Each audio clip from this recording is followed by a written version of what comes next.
ಊರಿನ ಅಧಿದೇವತೆ ಚಾಮುಂಡಿ ತಾಯಿ ನೆಲೆಸಿರುವಂತಹ ಚಾಮುಂಡಿ ಬೆಟ್ಟದಲ್ಲಿ 2ನೇ ಆಷಾಢ ಶುಕ್ರವಾರದ ಸಂಭ್ರಮ ಮನೆ ಮಾಡಿರುವಂತದ್ದು.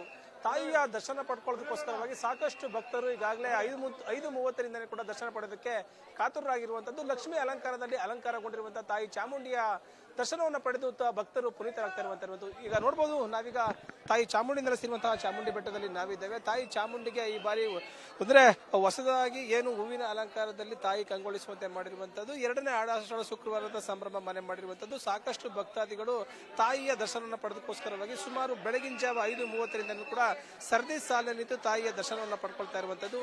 ಏನು ಆಷಾಢ ಮಾಸದಲ್ಲಿ ತಾಯಿಯ ದರ್ಶನ ಪಡೆದ್ರೆ ಒಳಿತಾಗುತ್ತೆ, ಇಷ್ಟಾರ್ಥಗಳು ನೆರವೇರುತ್ತೆ ಎಂಬ ಪ್ರತೀತಿ ಇರುವ ಕಾರಣದಿಂದಾಗಿ ತಾಯಿಯ ದರ್ಶನ ಪಡೆದಕ್ಕೋಸ್ಕರವಾಗಿ ಬರ್ತಾ ಇರುವಂತದ್ದು. ಇದು ಗರ್ಭಗುಡಿಯ ಪಕ್ಕದಲ್ಲಿರುವಂತಹ ಉತ್ಸವ ಮೂರ್ತಿಗೆ ಲಕ್ಷ್ಮಿ ಅಲಂಕಾರದಲ್ಲಿ ಅಲಂಕಾರ ಮಾಡಿರುವಂತದ್ದು. ಗರ್ಭಗುಡಿಯ ಒಳಭಾಗದಲ್ಲಿರುವಂತಹ ಚಾಮುಂಡಿ ತಾಯಿ ಕೂಡ 4 ಆಷಾಢ ಶುಕ್ರವಾರಗಳು ಕೂಡ ಲಕ್ಷ್ಮಿ ಅಲಂಕಾರವನ್ನ ಮಾಡಲಾಗುತ್ತೆ. ಏನು ಹೊರಗಡೆ ಇರುವಂತಹ ಒಂದು ಉತ್ಸವ ಮೂರ್ತಿ ಏನಿದೆ ಅದಕ್ಕೂ ಕೂಡ ಹೂವಿನ ಅಲಂಕಾರ ಮಾಡುವುದರ ಮುಖಾಂತರವಾಗಿ ಭಕ್ತರು ಭಕ್ತಿ ಹೆಚ್ಚಾಗುವಂತೆ ಮಾಡಿರುವಂತದ್ದು. ಈಗ ಚಾಮುಂಡಿಯ ಉತ್ಸವ ಮೂರ್ತಿಯ ಸುತ್ತಲೂ ಕೂಡ ಬಣ್ಣ ಬಣ್ಣದ ಹೂಗಳಿಂದ ಅಲಂಕಾರ ಮಾಡಿರುವಂತದ್ದು. ಮತ್ತೆ ಸೀರೆಯನ್ನು ಉಡಿಸಿ ವಸ್ತ್ರ ಆಭರಣಗಳನ್ನು ಧರಿಸುವುದರ ಮುಖಾಂತರವಾಗಿ ತಾಯಿಯ ದರ್ಶನ ಪಡೆದಕ್ಕೋಸ್ಕರವಾಗಿ ಭಕ್ತರಿಗೆ ಅನುವು ಮಾಡಿಕೊಂಡಿರುವಂತದ್ದು.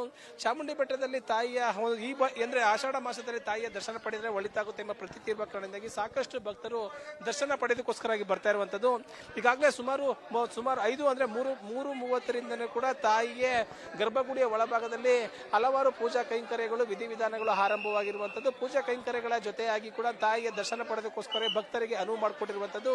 ಗರ್ಭಗುಡಿಯ ಒಳಭಾಗದಲ್ಲಿರುವಂತಹ ಒಂದು ತಾಯಿಗೆ ಲಕ್ಷ್ಮಿ ಅಲಂಕಾರ ಮಾಡಿರುವಂತದ್ದು. ಅಲ್ಲಿರುವಂತಹ ಏನು ಒಳಭಾಗ ಮತ್ತು ಹೊರಭಾಗದಲ್ಲಿ ಮಾಡಿರುವಂತಹ ಹೂವಿನ ಅಲಂಕಾರ ತಾಯಿಯ ದರ್ಶನ ಪಡೆದಕ್ಕೆ ಭಕ್ತಿ ಹೆಚ್ಚಾಗುವಂತೆ ಮಾಡ್ತಾ ಇರುವಂತದ್ದು.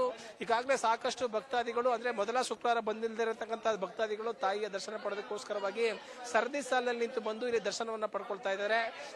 ಏನು ಮದುವೆ ಏನು ಇಲ್ಲಿ ಅಂದ್ರೆ ಹಲವಾರು ಪ್ರತೀತಿ ಇರುವಂತದ್ದು. ಆಷಾಢ ಮಾಸದಲ್ಲಿ ಏನು ಇಷ್ಟಾರ್ಥಗಳು ನೆರವೇರುತ್ತೆ, ಮತ್ತೆ ಏನಾದ್ರೂ ಕೂಡ ಅರ್ಕೆಗಳನ್ನ ಹೊತ್ಕೊಂಡ್ರೆ ಅರ್ಕೆಗಳು ಈಡೇರುತ್ತೆ. ಹಾಗಾಗಿ ಕಳೆದ ಬಾರಿ ಅರ್ಕೆಯನ್ನು ಹೊತ್ಕೊಂಡಿದ್ರು. ಈ ಬಾರಿ ಏನು ಅರ್ಕೆ ಒಂದು ಫಲಿಸಿದಂತ ಸಂದರ್ಭದಲ್ಲಿ ತಾಯಿಗೆ ಸೀರೆ ಕೊಡುವುದಂತಾಗಿರ್ಬೋದು, ಮತ್ತೆ ಇನ್ನಿತರ ಆಭರಣಗಳನ್ನ ಕೊಡುವಂತ ರೀತಿಯಲ್ಲಿ ಕೂಡ ಅರ್ಕೆಯನ್ನು ಹೊತ್ಕೊಂಡಿರ್ತಾರೆ. ಅದೇ ರೀತಿಯಾಗಿ ಈ ಬಾರಿ ಒಂದು ಅರ್ಕೆ ತೀರಿಸುವಂತಹ ಪ್ರತೀತಿ ಇರುವ ಕಾರಣದಿಂದಾಗಿ ಸಾಕಷ್ಟು ಭಕ್ತರು ತಮ್ಮ ಇಷ್ಟಾರ್ಥಗಳು ನೆರವೇರುವಂತ ಕಾರಣದಿಂದಾಗಿ ಇಲ್ಲಿ ಬಂದು ಇಷ್ಟಾರ್ಥಗಳು ನೆರವೇರಲಿ ಅಂತೇಳಿ ಸಾಕಷ್ಟು ಅರ್ಕೆಗಳನ್ನ ಕಟ್ಕೊಂಡು ಅರ್ಕೆಗಳನ್ನ ತೀರಿಸುವಂತ ಕೆಲಸವನ್ನ ಮಾಡ್ತಾ ಇರುವಂತದ್ದು. ಸಾಕಷ್ಟು ಭಕ್ತಾದಿಗಳು ಈಗಾಗಲೇ ಸರದಿ ಸಾಲಿನಲ್ಲಿ ನಿಂತು ಬಂದು ತಾಯಿಯ ದರ್ಶನವನ್ನ ಪಡ್ಕೊಳ್ತಾ ಇರುವಂತದ್ದು. ಅಲ್ಲದೆ ಭಕ್ತರಿಗೆ ತಾಯಿಯ ದರ್ಶನ ಪಡೆಯೋದಕ್ಕೋಸ್ಕರವಾಗಿ ಭಕ್ತರಿಗೆ ಯಾವುದೇ ರೀತಿಯ ತೊಂದರೆಗಳಾಗಬಾರ್ದು ಎಂಬ ನಿಟ್ಟಿನಲ್ಲಿ ಸರದಿ ಸಾಲಿನಲ್ಲಿ ನಿಂತು ತಾಯಿಯ ದರ್ಶನ ಪಡೆದಕ್ಕೋಸ್ಕರವಾಗಿ ಜಿಲ್ಲಾಡಳಿತ ಎಲ್ಲಾ ವ್ಯವಸ್ಥೆಯನ್ನು ಮಾಡ್ಕೊಂಡಿರುವಂತದ್ದು.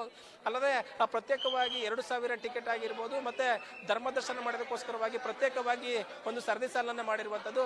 ಅದಲ್ಲದೆ ಚಾಮುಂಡಿ ಬೆಟ್ಟಕ್ಕೆ ಕೂಡ ಯಾವುದೇ ಖಾಸಗಿ ವಾಹನಗಳಾಗಿರ್ಬೋದು, ಸರ್ಕಾರಿ ವಾಹನಗಳನ್ನು ಕೂಡ ಇಲ್ಲಿ ಸ್ಥಗಿತ ಮಾಡಿರುವಂತದ್ದು. ಅಲ್ಲಿ ಚಾಮುಂಡಿ ಬೆಟ್ಟದ ತಪ್ಪಲಿದ್ದಲ್ಲಿ ಧರ್ಮ ದರ್ಶನ ಪಡೆದಕ್ಕೋಸ್ಕರವಾಗಿ ಸರ್ಕಾರಿ ಬಸ್ಗಳಲ್ಲಿ ಬಂದು ದರ್ಶನ ಮಾಡೋದಕ್ಕೋಸ್ಕರವಾಗಿ ಎಲ್ಲಾ ರೀತಿಯ ಯಾವುದೇ ರೀತಿಯ ಭಕ್ತರಿಗೆ ತೊಂದರೆ ಆಗದಿರುವಂತ ನಿಟ್ಟಿನಲ್ಲಿ ಸರದಿ ಸಾಲಿನಲ್ಲಿ ನಿಂತು ದರ್ಶನ ಪಡೆದಕ್ಕೋಸ್ಕರವಾಗಿ ಅನುವು ಮಾಡಿಕೊಂಡಿರುವಂತದ್ದು. ಕ್ಯಾಮರಾ ಪರ್ಸನ್ ಹರೀಶ್ ಜೊತೆ ಪ್ರೇಮ್, ಮೈಸೂರು.